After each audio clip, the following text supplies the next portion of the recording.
वो जिस कॉलेज में पढ़ता था वहाँ एक सुंदर लड़की भी पढ़ती थी। लड़के को वो लड़की खूब पसंद थी, लेकिन अपने अंतर्मुखी स्वभाव के चलते वो कभी उसे अपने दिल का हाल बता ही नहीं पाता। यहाँ तक कि इस लड़की से सिर्फ बात करने में भी उसके पसीने छूट जाते। एक दिन कॉलेज खत्म करके घर लौटते वक्त अचानक बारिश होने लगी। लड़का बारिश से बचने के लिए एक पेड़ के नीचे जाकर खड़ा हो गया। सद्भाग्य से उसी पेड़ के नीचे वही लड़की भी खड़ी थी जिसे लड़का पसंद करता था। लड़का मन ही मन बहुत खुश हो गया। लड़की भी लड़के के तरफ देखकर मुस्कुराई। लड़का कुछ बोल नहीं पा रहा था, तभी लड़की ने ही लड़के से बात करना शुरू कर दिया। लड़की ने बताया कि वह लड़के को जानती है। धीरे धीरे लड़के की भी हिम्मत खुली और उसने भी लड़की से बात करना शुरू कर दिया। बातों ही बातों में लड़के को पता चला कि सिर्फ वो ही नहीं, लड़की भी उसे पसंद करती है, क्योंकि लड़की की बातों से साफ पता चल रहा था कि वह भी लड़के के बारे में काफी कुछ जानती थी, जो तभी होता है जब कोई किसी में इंटरेस्ट रखता है। बारिश और ज्यादा जोर से होने लगी और पेड़ के पत्तों से पानी की बूंदें उन दोनों पर गिरने लगी। उनसे बचने के लिए वह और पास खड़े हो गए। इतने पास खड़े होने पर लड़के और लड़की की एक दूसरे के प्रति की भावनाएं ज्यादा स्ट्रांग हो गई। लड़के ने जीवन में पहली बार हिम्मत करके लड़की से बोल दिया कि वह उसे पसंद करता है।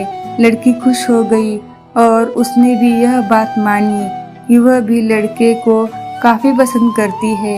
इस तरह से दोनों का प्यार उस पेड़ के नीचे एक नई मंजिल को पा गया।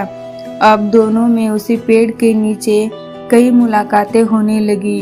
वे अब एक दूसरे के बिना रह नहीं सकते थे। वे अक्सर किसी न किसी बहाने से उस पेड़ के पास आते और एक दूसरे से मिलते और एक दूसरे से अपने मन की बातें करते।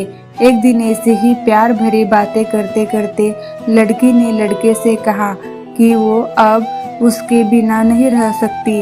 उन्हें जल्दी ही अब एक हो जाना चाहिए, शादी कर लेनी चाहिए।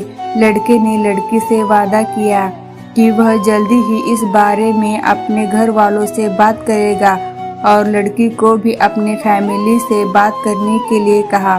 कुछ दिनों बाद जब लड़का और लड़की फिर से उस पेड़ के नीचे मिले, तब लड़की की आंखों में आंसू थे।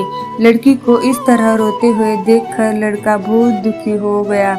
उसने लड़की से पूछा कि वह क्यों रो रही है। लड़की ने बताया कि उसने अपने घर वालों से उनकी शादी के लिए बात की तो उसके घर वाले बिल्कुल नहीं माने और उन्होंने जबरदस्ती उसकी शादी किसी और से तय कर दी। उसकी माँ ने उसे कसम दी है कि अगर उसने उनके खिलाफ जाकर शादी की तो वह उसका मरा हुआ मुंह देखेगी। लड़की ने लड़के से माफी मांगी और कहा कि हो सके तो मुझे भूल जाए।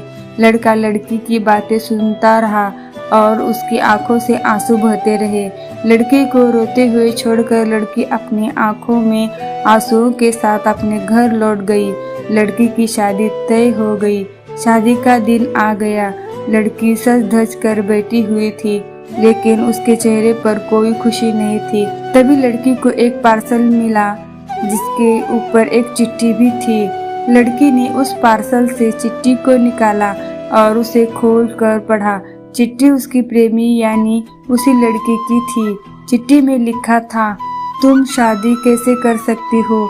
तुम अपनी शादीशुदा जीवन में कैसे खुश रह पाओगी जब तुम्हारा दिल तुम्हारे पास है ही नहीं, क्योंकि तुम्हारा दिल तो मेरे पास है।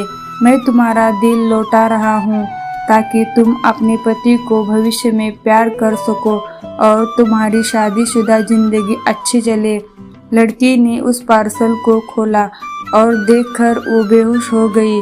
उस पार्सल में उस लड़के का खून से लथपथ दिल था जो उसने निकाल कर उसे भेजा था।